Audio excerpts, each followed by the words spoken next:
UFC Seattle going down tomorrow. These are my final picks. I'll give my bets that I'm placing for tomorrow's card as well. But I'm going to do this as fast and as efficient as possible. I won't go into a lot of depth into these fights, but I'm just going to give my picks real quick. Um, I do have a handful of dogs for you guys. I think there's a lot of value on this card for the dogs. Don't be surprised if more than half of these dogs kind of upset this card. I think a lot of lines are wide, but I think there's a lot of valuable dogs on this card. So let's get into the card. I'm gonna start at the top of this time. I'm gonna start with the main event. We have Henry Cejudo, Triple C, versus Song Yadong.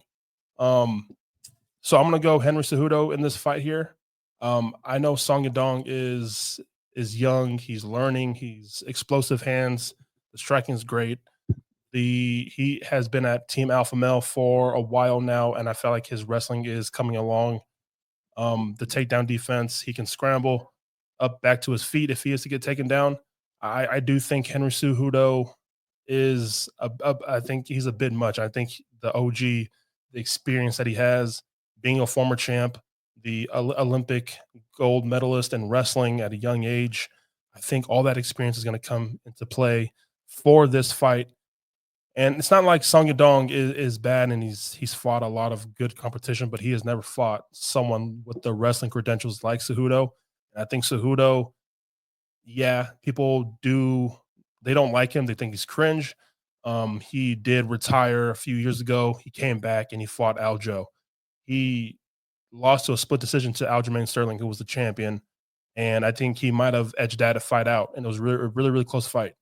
And then his last fight, he lost to the former champ who looking like he might be the GOAT of the bantamweight division in Marab.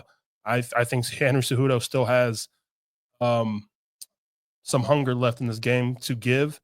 And I think the wrestling, the pressure, and just the experience in 5-round fights, I think it may play a big part into his win versus Song Yadong in the main event here. Again, I don't know if Henry can hold down Song Yadong because Song Yadong is explosive getting back to his feet.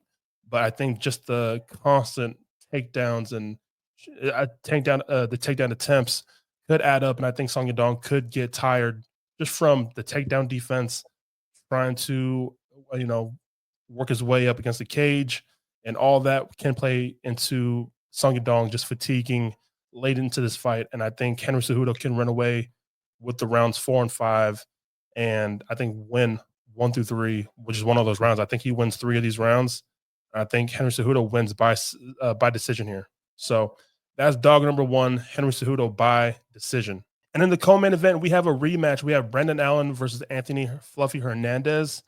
This is a rematch. They fought a handful of years ago, but we have a rematch here. Brendan Allen has fought in the better competition in the UFC. But he has been getting favorable matchups. I feel like he's gotten a lot of strikers, just people who are not skilled in jiu-jitsu on the ground. And Brendan Allen has thrived in that style clash in a lot of his fights. So, and then Anthony Hernandez, I think, is one of the dark horses. He is the dark horse of this middleweight division. The toughness, the grit. He pushes forward. He can be a lot to handle, especially when he's pushing forward and just constantly coming at you. And I think he might have the power advantage in the hands, and I think he can just be constant with the takedowns. So give me Anthony Hernandez to win by decision here. I think it'd be a close fight. I think it's 29-28. I think Brendan Allen could win around here just with the striking. But I think just over the 15 minutes, I think just the pace that Anthony Hernandez pushes can just be too much for Brendan Allen to keep up with. So, and then we have Rob Font versus Gene Matsumoto. I think Rob Font gives out another OG lesson here. I think people write off Rob Font, but I think Gene Matsumoto stepping in on short notice for this fight. This fight is at catch weight.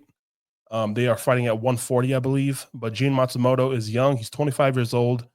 I thought that last fight with Brad Katona was, um, I thought he was going to run through Brad Katona. That's what a lot of people were expecting. But Gene Matsumoto had a tough time with Brad Katona on the stand up and the feet, and he was getting stuffed with those takedowns.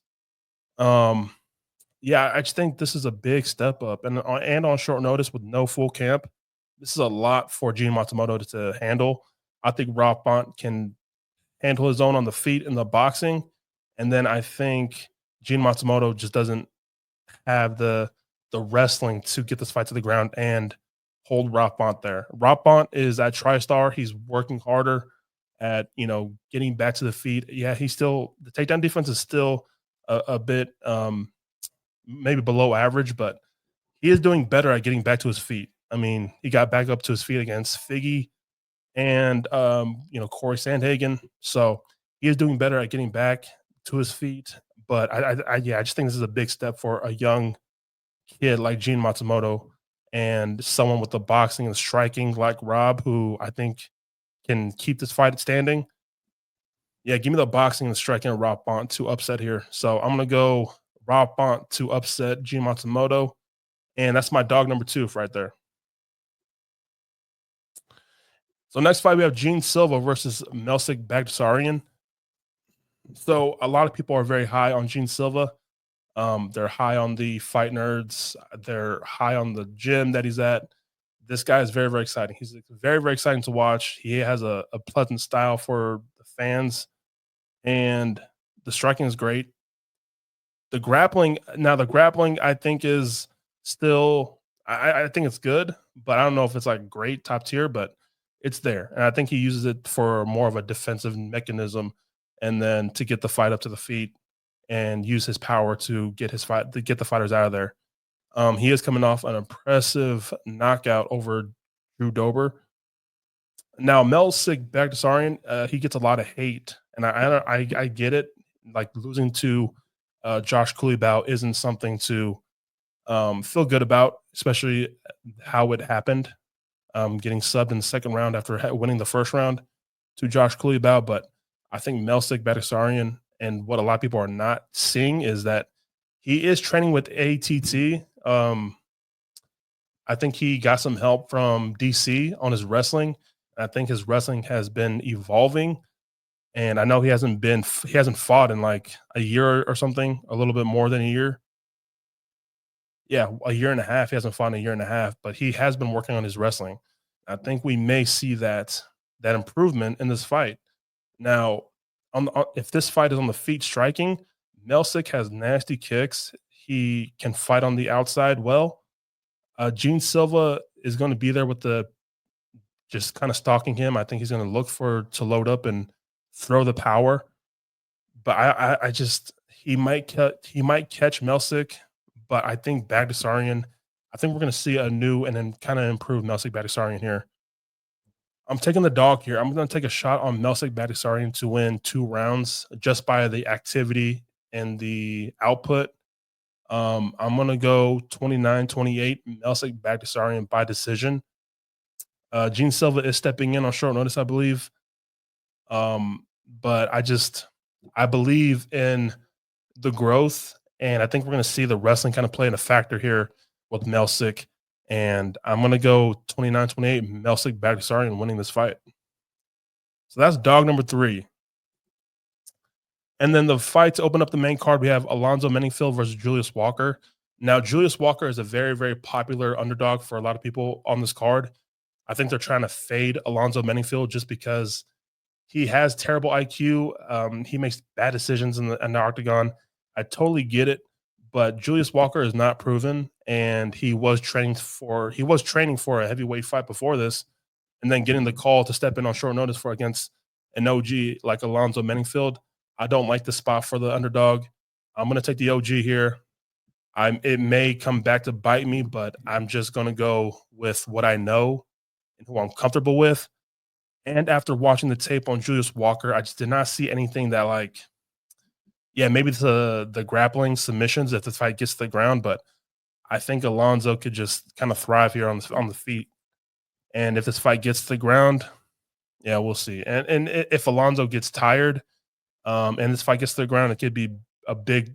He can be in big trouble on the ground. So, but I'm just not there yet. I think Julius Walker is just a bit too green for me to pick right now. But give me Alonzo Menifield to win by knockout.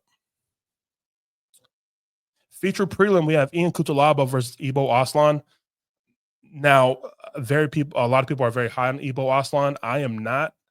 Seeing him get touched up by Akali in his last fight doesn't sit well with me, and I don't know just how much stock I can put into his takedown defense. Now, I get that people just try to fade Ion Kutalaba because he's not reliable. You can't really depend on him to keep a steady game plan. But Ian Kutalaba has shown that he has wrestling, and when he wants to use it, it's pretty effective. And he can stand and bang, and he can make terrible decisions and just get knocked out. The chin might be gone for the 31-year-old who I feel like his chin and his body may be like more like 35. But I'm going with the person I just feel like has more tools to win this fight. And I think he pulls out the wrestling shoes. I'm going with another underdog here. I'm going with Ian Kutalaba to win. And I think he pulls out the wrestling shoes and kind of slows down the strong, the powerful Ibo Aslan. And I think this is a close fight. I think Ian Kutalaba could get rocked. But I'm just gonna throw up trust, and whoever catches that up there catches it. But give me Ian Kutalaba to win. And I think it could be like a submission, maybe. So that's dog number 4, I believe. 1, 2, 3. Yeah, that's dog number 4. Next fight is probably one of my favorite fights on this card. We have Andre Touchy-Feely versus Melquizac Costa. Now, I'm not too high on Costa. I feel like he has the skill set, but I'm just not there yet with him. As far as his UFC career goes, I kind of figured that he would be better than what he is right now. And Andre Feely, 34 years old, but I feel like he has a lot of miles on his body. He's an OG in the featherweight division. He's kind of fought the who's who, and I know he's coming off a split decision win over the OG Cub Swanson. I get it, but I think Andre Feely with the boxing, I think he's slicker on the boxing, the hands, the striking, and then I think on the ground, because Costa does like to throw submissions off his back.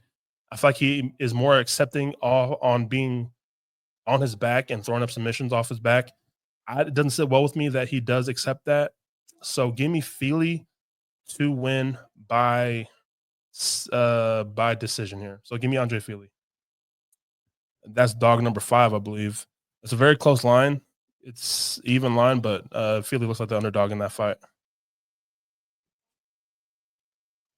Next fight, we have Malik versus Mansour Abdul Malik versus Nick Klein. So I really liked Nick Klein, and I liked his fight in the Dana White Contender Series to get to the UFC. After getting the round 1 submission, he went to Dana White, and it's that sound bit of he said to Dana White, I think John Jones is the greatest fighter of all time. That was a nice sound bit. It was funny. I think it was more of just like, hopefully you sign me tonight because So that was pretty funny from Nick Klein. I do like his story too, but I think this is a huge step up for him in Malik. I think Malik is he could be that guy, that new fresh face that's kind of lurking outside of the top 20 in the middleweight division. So I think this is just a bit too much for Nick Klein. Give him Mansour Abdul Malik with a knockout. Next fight, we have Ricky Simone versus Javid Basharat. Now, with Ricky Simone, I really tried to get to Ricky Simone in the spot, but after watching the tape, it looks like he's just not motivated, or he's having a hard time mixing the striking with the wrestling in his performances lately. And I don't know. I just can't get there yet with Ricky Simone. So I'm going to go with Javid Basharat. But again, Basharat he's coming off a loss, but Basharat, I thought he would be better than what he is right now in the UFC. but I just think he could stuff the takedowns of Ricky Simone because Ricky Simone's going to shoot for his life any chance that he gets. He's going to shoot. He's going to keep shooting. He's going to keep wrestling. And on the feet, I think Javid with I think he has better. I think he could strike better, a little bit better than Ricky Simone. And then with the wrestling, I think Ricky Simone shooting for takedowns, getting stuffed. I think Javid Basharat just takes that advantage and um, turns it into in his favor. So give me Javid Basharat by decision here. And then this fight was just added. This next fight was just added on Wednesday. So this a late addition to the card. But we have Nikolay Veretennikov versus Austin Vanderford. Vanderford is married to Paige Van Zandt, if you guys remember her. So Vanderford is a PFL and Bellator. I think he has the wrestling, but I think Veretennikov has a good counter to the wrestling. I think he has good takedown defense, and this man throws heavy. I'm going with Veretennikov here. I do remember his last fight. I know I think he was knocked out, right? Split decision to Danny Barlow. Okay, and yeah, Danny Barlow is looked at as someone who is a good prospect. So I think I've just seen better from Veretennikov, and I'm not too familiar with Austin Vanderford, so I could just be leaning to what I know and what I don't know that much. But I'm going to take Nikolay Veretennikov. Next fight we have Nursultan Rezaboyev versus Eric McConaughey. So again, I think that McConaughey is just stepping into a big fight that I don't think he's ready for. I think Rezaboyev is going to knock out Eric McConaughey, and that's that. That's all I got to say about that because I didn't even watch that much tape on Eric McConaughey, but I just that jump from regional to um, getting to the UFC and someone like Rezaboyev, who I'm not that high on Rezaboyev either, but I just think Rezaboyev has striking to put out Eric McConaughey, man. And then the first fight of the day in UFC Seattle, we have Modestas Bukauskas versus Rafael Serke. Oh, Sakura. Um, Shoot, I'm not high on both of these guys, but I think Rafael Sakura shouldn't even be in the UFC. I think his record is padded with cans and him getting wins over mediocre talent. But this is Bukowski at least has been in the UFC. Yeah, he's maybe has lost more than he's won. But I like his striking. I like his power, and I think Modestas Bukauskas gets the knockout win over Rafael Sakura. So yeah, those are my picks for UFC Seattle, man. And I know I'm going dog heavy, but that's just the way I feel. And it's more, yeah, it's the way I feel, guys. So I will read my picks again. We're gonna go to the top and work our way down to the bottom. We're taking Henry Cejudo, underdog number 1. Anthony Hernandez. I'm going Rob Font, dog number 2. I'm going Melsik Bagdasaryan, dog number 3. I'm going Alonzo Menenfield. I'm gonna go Ian Kutulaba, dog number 4. I'm gonna go Andre Fili, dog number 5. I'm going Abdul Malik or Malik. I'm going Javid Basharat. I'm going Nikolay Veretennikov. And then I'm going to go Nursultan Rezaboyev. And then lastly, I'm going to go Modestas Bukauskas. Now, I'm going to tell you my bets and what I've had, what I'm going to play for tomorrow. I have a few parlays, but I'm nothing too crazy. So my bets for UFC Seattle for tomorrow, I have a 2-legger parlay with Veretennikov and Andre Fili. Those odds come out to plus 290, and I have 1 unit on that. Another one, I have Andre Fili by decision, and that comes out to plus 225, and I have a unit on that. Again, I'm really heavy on Andre Fili getting this win because I am not impressed with Costa. And then probably one of the bet that I'm most excited for is the Melsik Bagdasaryan by decision bet. I have half a unit on that. That comes out to plus 700. I just think he has the striking to make this fight very, very interesting on the feet. I know that Gene Silva is the crowd favorite, but I think people are going to see the evolution and the the takedown defense and the wrestling is going to be there and much more better than this past for Baghdasaryan. I think people are going to get surprised tomorrow. I hope that I don't eat my words, but hopefully I'm right. And then for the overs parlay, every fight card I like to put an overs parlay. Um, these are the fights that I think are going to go over rounds. So I have a 4-legger here. I have Costa and Fili going over 2.5 rounds. I have Kutalaba and Aslan going over 1.5 rounds, just because I think Kutalaba could use the wrestling in his advantage to kind of drag out this fight. I have Gene Silva and Melsik Baghdasaryan going over 2.5 rounds. I think this fight is a competitive fight here. I don't think there's going to be a finish in this fight. And yeah, I feel confident about it going over. And then in the main event, I have over 4.5 rounds with Henry Cejudo and Song Yadong. Those come out to plus 800 and have a half unit on that. So those are all my bets for UFC Seattle tomorrow. And if you guys want to look at the Twitter and the Instagram down in the description below, I post all of my picks on my socials. So go check it out there. But hopefully I'll see you guys on the next breakdown. Thank you guys for checking me out. And hopefully I've done enough to earn your sub and like on this video with the breakdown. So I'll see you guys on the next one. Yeah, my shit different. I stay glistening, they stay chasing me, I stay pivoting. I'm positioning.